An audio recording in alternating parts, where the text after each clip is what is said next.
welcome back to Health Issues with Ellie And Emmy. And Sydney. So today we're going to be talking about access to birth control and contraceptive methods. Kind of just going off the definition, access to birth control is just access to various reproductive choices to prevent pregnancy, and it refers to the ability of women's access to contraceptives if or when they become pregnant. And some of these contraceptives include birth control patches, and IUDs. This topic is really important to address because it directly affects personal anatomy. It's really big on public health, and it's just gender equality. I feel like when people are empowered to make their own decisions and their decision is based on the education that they have, that it's really empowering to have control over your own body. Okay, so if you don't mind, I'm gonna add in kind of just a pro of why I think that birth control should be over the counter. So birth control over the counter provides so much better, easier access for everyone. Imagine just going straight in to a pharmacy and just picking it up, having the convenience to go home, take it, versus making the whole appointment of going to a doctor and waiting and seeing if you're gonna get re-prescribed or not. Yeah. So, I mean, I kind of get that, but it also, with being able to go in, it also, there's no, appointment before, to get, medical guidance or, an opinion from a health professional. So it's, I think they kind of balance each other because, I think we all should be able to, get, everybody's different, so we really don't know what type of birth control and how much, estrogen we all need, so it's just, I think with that comes the lack of medical guidance.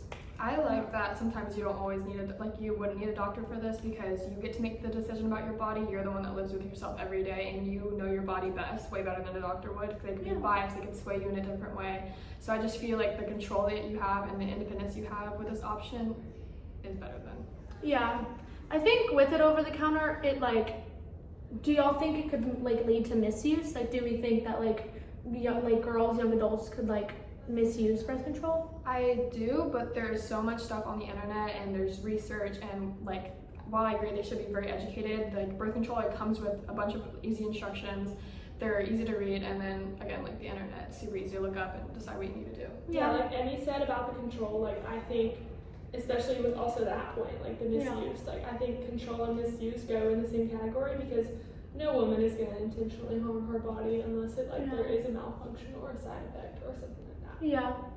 I guess going off of the issues and the pros and cons, I guess the causes, we can talk about more of the causes of birth control over the counter. I think one that really sticks out to me is kind of just the whole lack of sexual education and our entire just globally. I feel there's so many women that are accidentally getting pregnant because we have such poor sexual education all around. I agree. In schools, there's a lot of stuff that goes untouched. And if this is a topic that you wouldn't want to talk with your parents about, then young girls can make bad decisions that they don't know the outcomes of. Yeah. Not taking it seriously. And although I'm very pro over the counter, there is really limited access to contraceptive methods. Yeah. And just that economic barrier, even that, I feel not many families are struggling to even buy birth control or Plan Bs or stuff like that. So it's and at the same time, everybody is definitely in a different social bracket. So those who are in poverty and things like that, don't have. Yeah, and going off healthcare access. Yeah, going off of poverty, poor access to healthcare, all of these causes are the reason that we're having such a debate of whether or not birth control should be over the counter.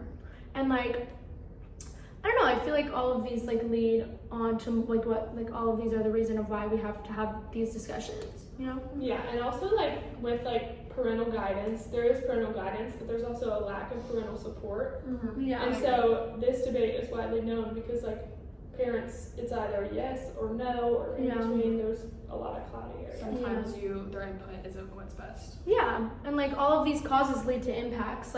One that I think is important to talk about is just the higher rates of unintended pregnancies. I feel so many women are having accidental pregnancies at 20, such young ages, and it's I feel that rate has skyrocketed.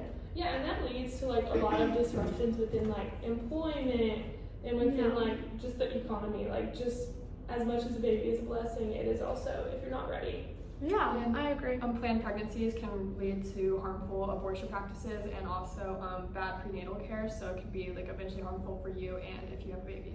Yeah, I think all of these, like, I think one major solution to like this entire issue would just be more sexual awareness, like sexual education and awareness. Like, I think we should start having campaigns on like campuses and like high school, like even high schoolers. Like, I think one main reason would just be public awareness of like these issues and the sexual education. Like, it needs to be more aware. I feel like the decision on whether you're pro or con on this, it needs to be really educated. You need to be informed on both sides of this. Yeah. And also, like she said about being well informed, like if people don't understand all these things, it leads to more controversy. So if we provide clear, like health resources, that'll clear up everything. Yeah, and even like the issue of like misuse, like if we just provide over-the-counter safety, like that'll take away like half of the issues that we were just discussing.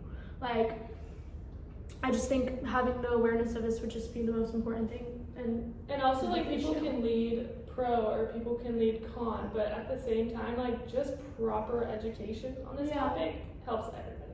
Yeah, I agree. And just like having the education, it'll like lead to like it won't, just besides birth control, it'll help with like STDs and STIs, like it would totally prevent those too. So it's like, I just think overall we need to just provide education to our community about this issue. Just stay educated. Yeah, awareness. Yeah, so that's all we have for you guys today. We'll be back next week with another episode, so thank you guys for watching. Thank you.